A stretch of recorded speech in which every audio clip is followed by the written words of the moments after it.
This is where it all started. This eBay ad for $1,750 for an Arri Alexa Classic Plus camera. I see the ad and I watch it for weeks. No one buys the camera. It says the sensor looks good, but they're not able to get it to turn on. They don't know how many hours are on it. They don't know anything really about the camera because of that. So I decide why not. After Foxtail Whips was able to purchase 5 cameras and get one to work, one working Arri Alexa camera for $1,250, which is just amazing to me, I figure I can figure it out. So what we're going to do is take this camera, we're going to go through it, and we're going to see what we can find. I'm Father Time. Let's fix this Arri Alexa Classic Plus. Alright, so Father Time here, working on the Alexa Classic Plus, trying to get this one to work on the left. The one on the right powers up, but it is the Marie Antoinette version, the Alexa M, which means there's a separate head, which this one of course did not come with, which is why I got it so cheap. And then the one on the left is the classic Alexa Classic Plus, which will not power up, but does have the sensor head and everything with it, and appears to be in good shape. So I'm going to start off by taking the plate off this one. We know this one powers up.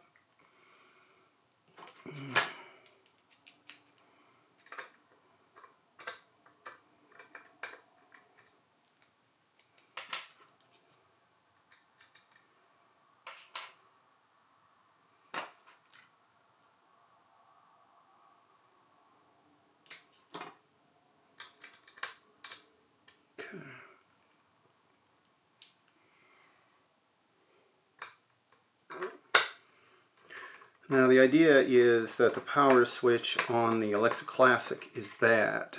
I talked with a few different people online and on some message boards. There's the possibility. So this has been stripped down. The Alexa M has been considerably. So we are going to go ahead and possibly even switch out the keypad area here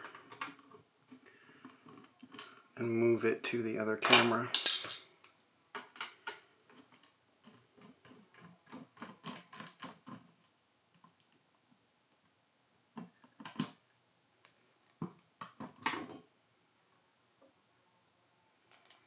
And there is a little ribbon that holds this piece on.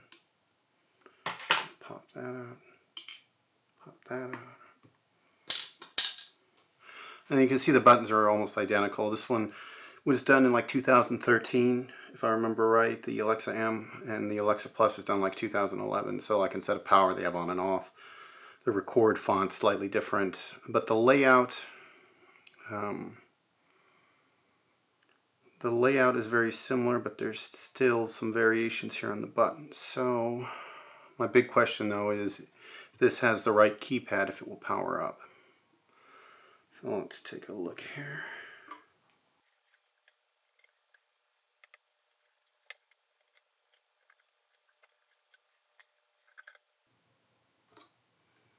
I think what I might do first is actually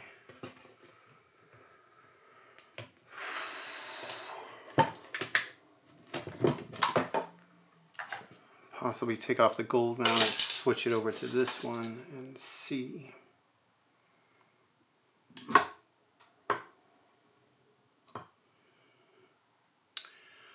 Looks like the layout is going to be very similar on this one.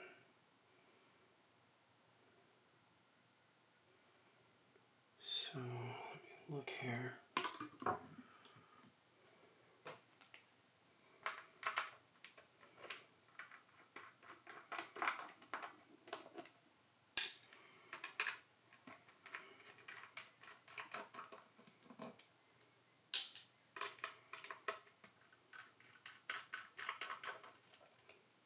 Now, of course, the button as well is a little slightly different positioning than the Classic too.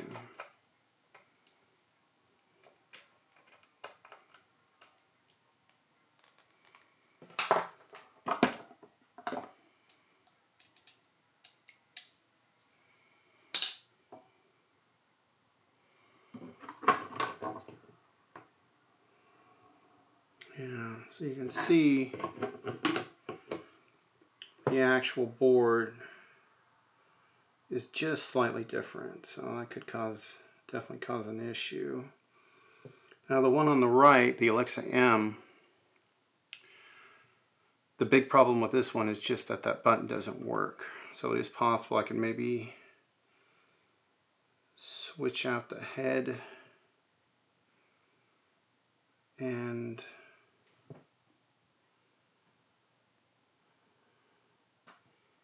I could possibly maybe switch out the head. I'm just looking at the differences between the two. You can see the classic on the left and the one on the right. The boards are slightly different. So I'm wondering if I can just change out the button on this one. Alright. So I'm going to go ahead and put the panel back on this one. And then I'm going to put the gold mount battery on the Alexa M.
Being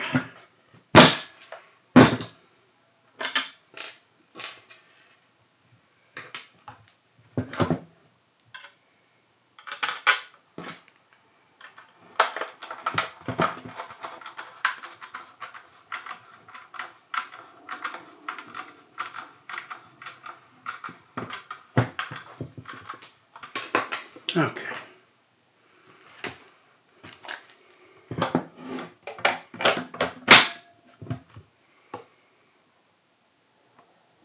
Okay, so it's booting, powering right up,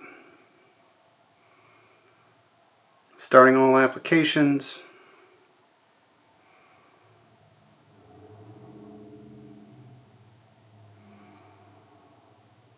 So, I mean, this one working as far as starting up. So it does take a little bit to boot up for these.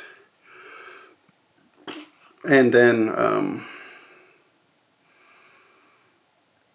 it's going to get to the landfill's worth of error messages. So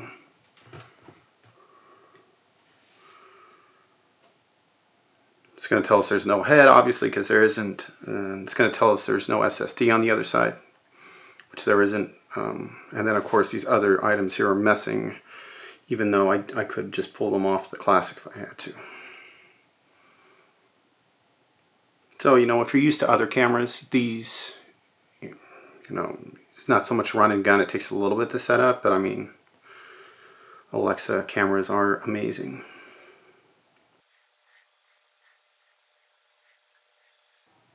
So now it's giving the flashing light because there's errors, and it's going to come up here and tell us some errors here in just a second. And something I have to look into as well is, could I just take the sensor module right off of this camera and just put it onto the Alexa M, if that's a possibility. Alright, so it's telling us all kinds of errors. Let's get to the menu button. So this was the deal, is they said that this does turn, but it does not select anything. So you can see that it's turning. but when I'm pressing, it's like the button itself's no good. So I could conceivably take the button off of the Classic because the buttons are pretty much the same, I believe. A lot of this stuff looks very, very similar on these cameras.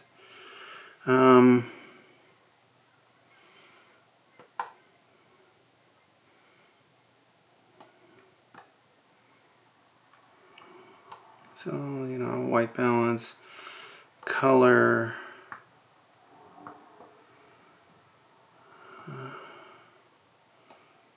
frame rate, you know, there's no sensor, so. STI, FPS. And then, of course, you press info and it's saying, you know, no head detected, reboot, wrong camera, head connected, because there's no head. Sensor boot error, because there's no sensor. High sensor temperature, because there's, I guess, no sensor. Invalid card type, because there's no card. EVF smooth mode not possible. And then, let me see here.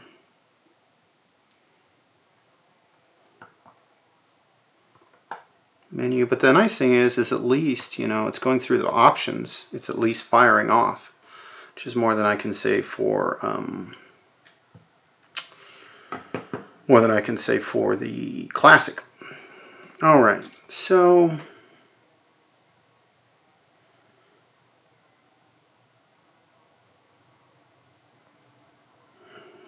I wanted to see here.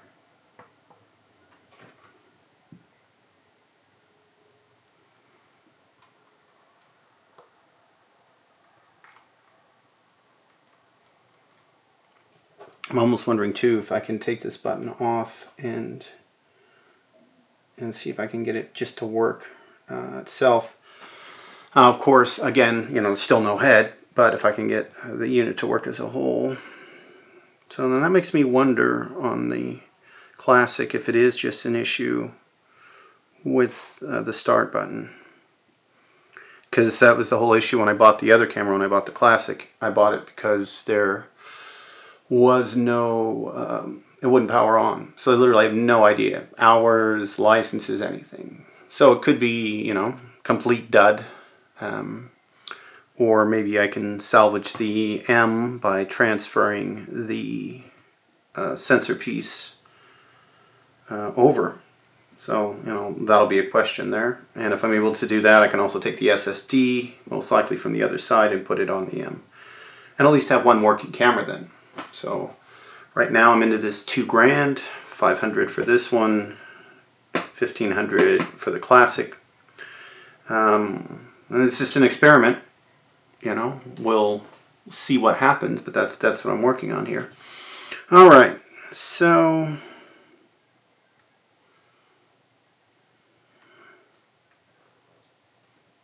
yeah, so that's not working there. So at least, you know, it's good.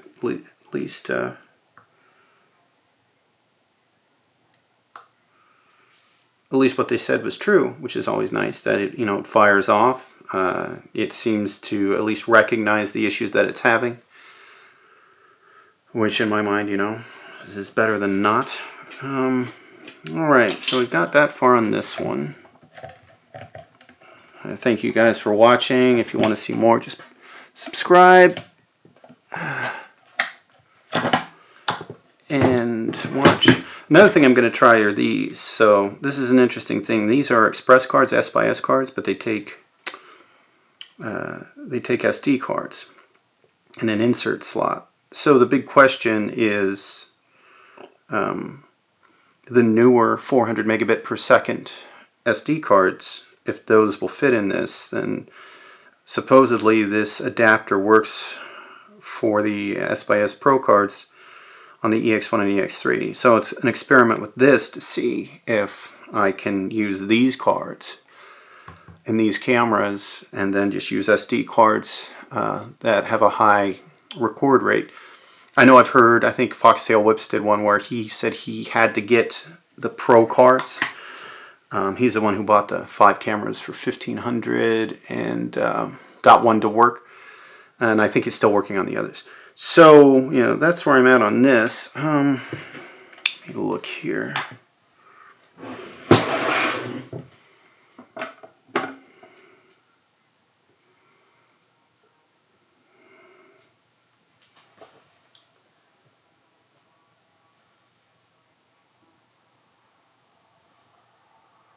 Just looking to see.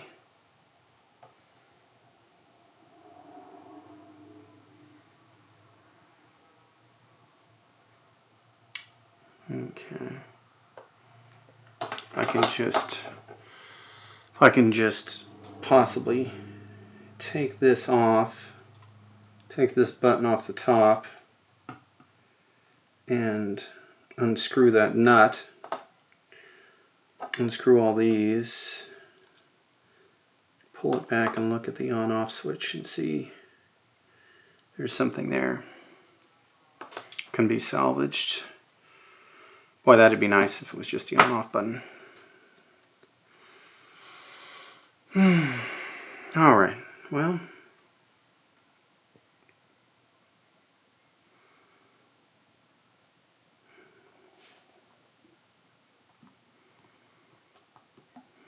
Okay, I'm just thinking here, thinking out loud.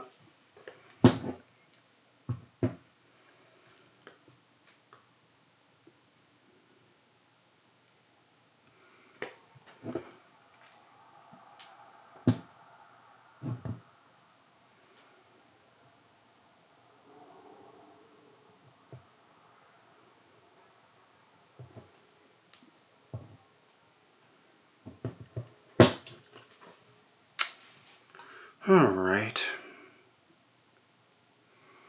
So I think it might be worth my time to try and see about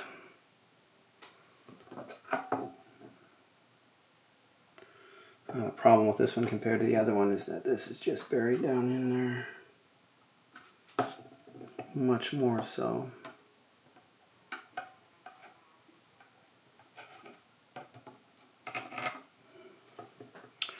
So it would mean having to take this plate off, possibly digging in deeper to some of these other connectors. This is the classic. The Plus has so much more extra stuff on it.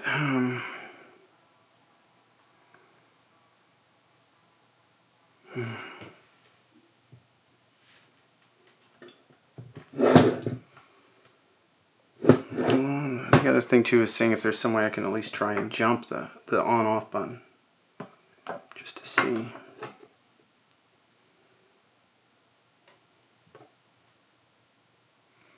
And unfortunately, I've looked around and just haven't seen as much as I would have liked as far as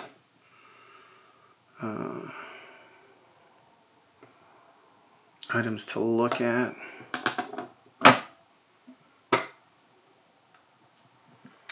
All right.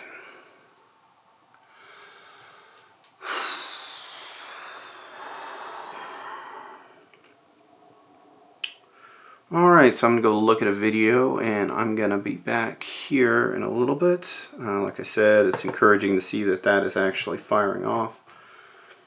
And then the big question is just going to be what I can do to possibly either swap out the head or hopefully just check the power on, power off button. Alright. I will be back in a bit.